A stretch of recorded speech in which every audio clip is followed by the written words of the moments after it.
If you didn't grow up in the 80s, you'll never understand what Hulk Hogan meant to us. You can't watch some YouTube clips and say, no, I like Bret Hart more, he was more technical, or Mr. Perfect, or Ricky Steamboat. That is a clear sign that you're speaking after the fact and not from experience. Everybody had their screen time. Hogan made his, put the company on his back. I had to do this video because the people who speak on Hulk, they don't know Hulk. Respect to these legends, but there's levels to this. I hear people talk about Hogan's matches. Oh, he didn't do much.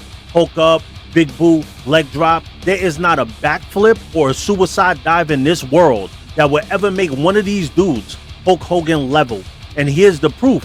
They all get TV time. Whoever you think is a bigger draw, take them and put them in another company.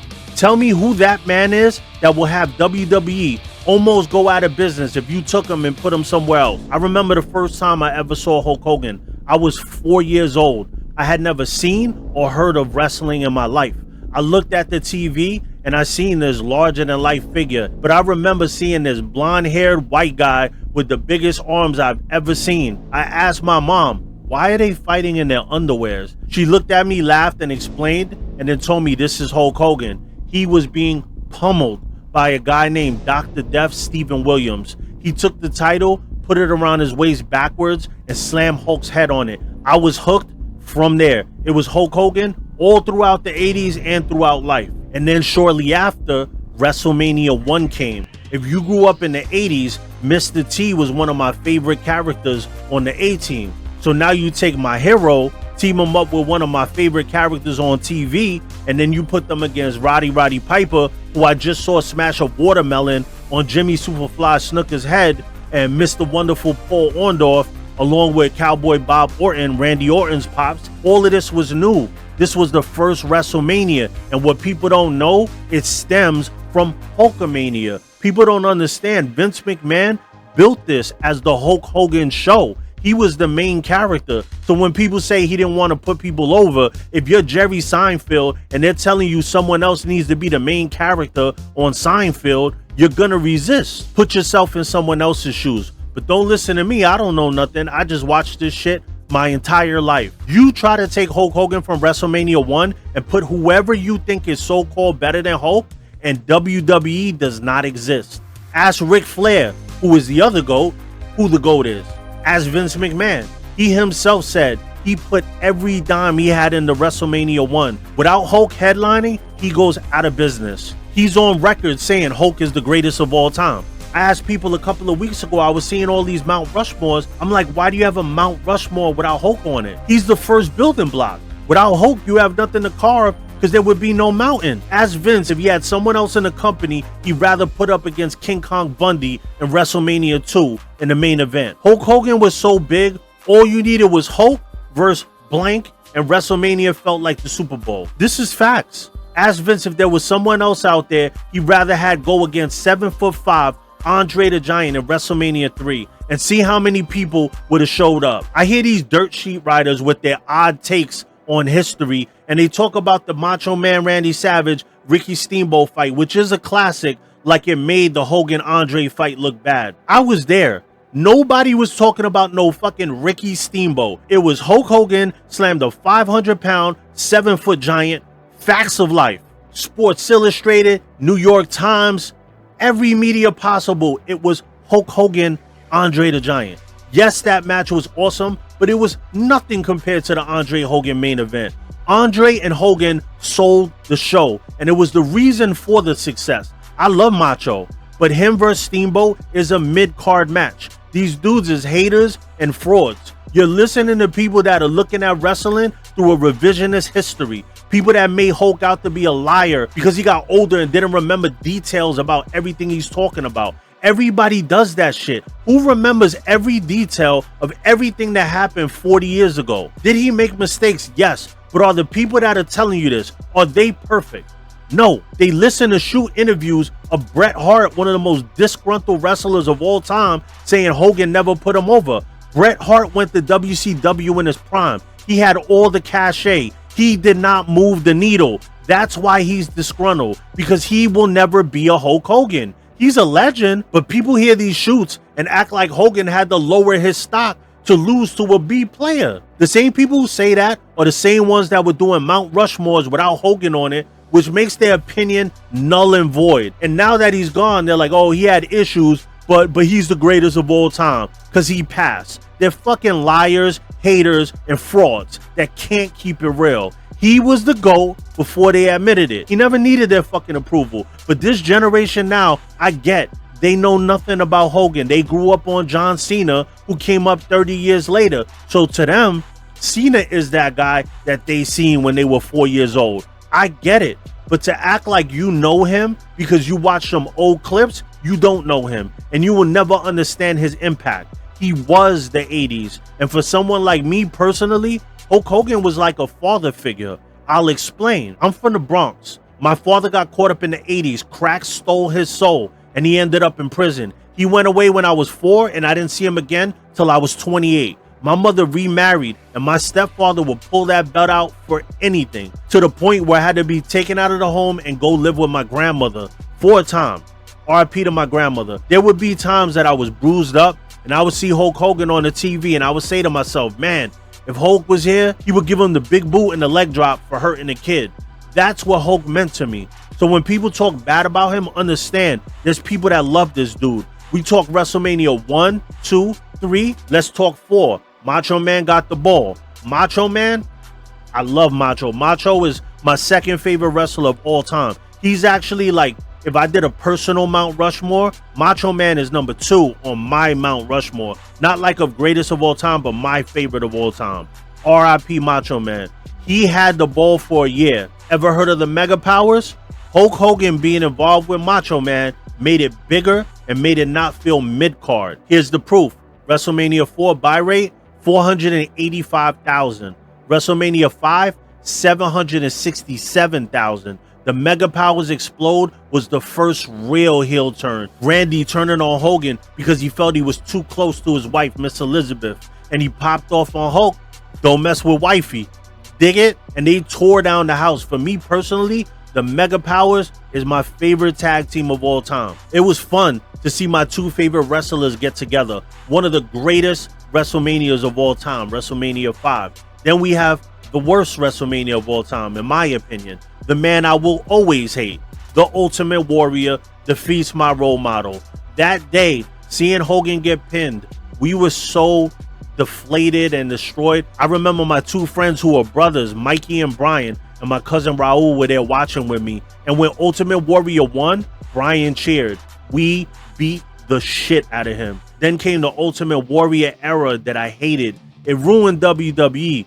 Vince thought Macho didn't have it anymore and told him to do a retirement match and had him retire Macho. I remember that being the first time I ever saw a wrestler do his finisher twice.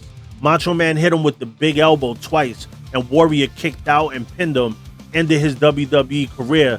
Bad decision. So Vince had him be an announcer. He found his new star of the show, the Ultimate Warrior, and him being in that position, he couldn't handle the weight. His promos were trash. Ratings were down from Hulk Hogan. He was asking for more money or he wouldn't show up to events.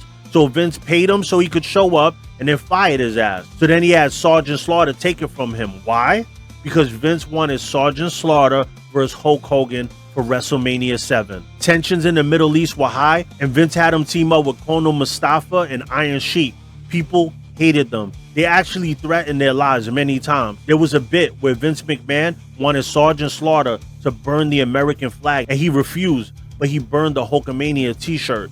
The crowd loved Hulk so much, it had the same gravity, I kid you not. Then here we go, WrestleMania 7. Hogan is the headliner again, not because he's a politicker, because he moved the needle. Haters that weren't there, they don't know shit. You won't hear this on no other video. So then, in Survivor Series, Hulk loses the belt to Undertaker when Flair slides a steel chair under the ring. Taker tombstones him and takes the belt. A couple days later, Tuesday night in Texas, Vince puts the belt back on Hogan, but then they do some weird schmaz where Jack Tunney vacates the title because of Flair, cheating or whatever. So Flair winded up getting it at the Royal Rumble. So let's go to WrestleMania 8. He has no belt. They put him with Sid Vicious and they did like an interference thing with Papa Shango, and then Ultimate Warrior does a surprise return to save Hogan. They did it for the pop, to end the WrestleMania with the two big stars cheering or whatever. I didn't like it. Personally, it was like one of the weakest WrestleManias, Then WrestleMania 9, shit was depressing and boring with Yokozuna, Bret Hart. That shit was boring, man. It got cool when Shawn Michaels came, but that Bret Hart era was super boring. People were not into it like that. No interesting promos, no real storylines, just matches. So then Hogan left, and I stopped watching wrestling for a couple years, till one day I looked on my TV and I see he's on WCW. Now I'm a teen, and Hogan does the unthinkable and does the biggest heel turn in wrestling history. I'm telling you, this is the biggest heel turn of all time. No one's in the conversation, not even close. The NWO is some of my most favorite times as a wrestling fan. If you were not present, you will not understand it. Hogan's story is so long, I could talk about this for hours.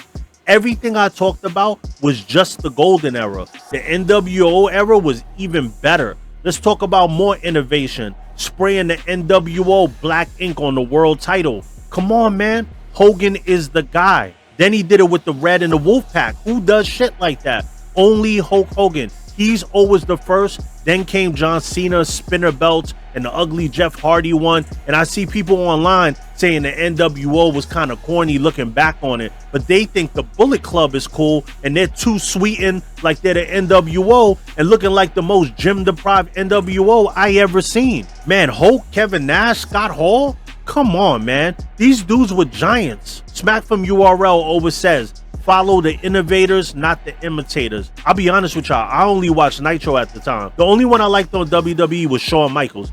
Everybody else was boring. Let's keep it real. The Attitude Era started with the NWO. People say it was Rock and Austin. Rock and Austin reacted to the NWO and darkened up their characters. Vince knew he would go out of business if they don't go live and they don't go hardcore. So once again, if it wasn't for Hulk Hogan crossing over and bashing WWE's head in, you have no Attitude Era. Stone Cold and The Rock would not be on their level if Vince doesn't tell them, you know what, go ahead, wild out, do what you got to do. And let's keep it real. When did WCW start to die out? When Hulk Hogan wasn't the focus anymore. Surprise, surprise. So then I watched WWE, the Stone Cold stuff. I wasn't too much into that. You know who got me to cross over? Triple H. I was a Triple H guy. He was the closest thing to that NWO vibe I enjoyed all those years. It was at a time where he had beat up X-Pac and Road Dogg, and him and China had that theme music. 1, 2. Is this on? You remember that? Triple H was my guy. I was going for him against The Rock, Austin, all of them. Hulk had me conditioned to rock with the heels for so long, I couldn't go for the good guys. So Hogan was gone for 8 years, and then all of a sudden, boom, the NWO shows up right before WrestleMania 18 because we need the real headliner back. And what happened?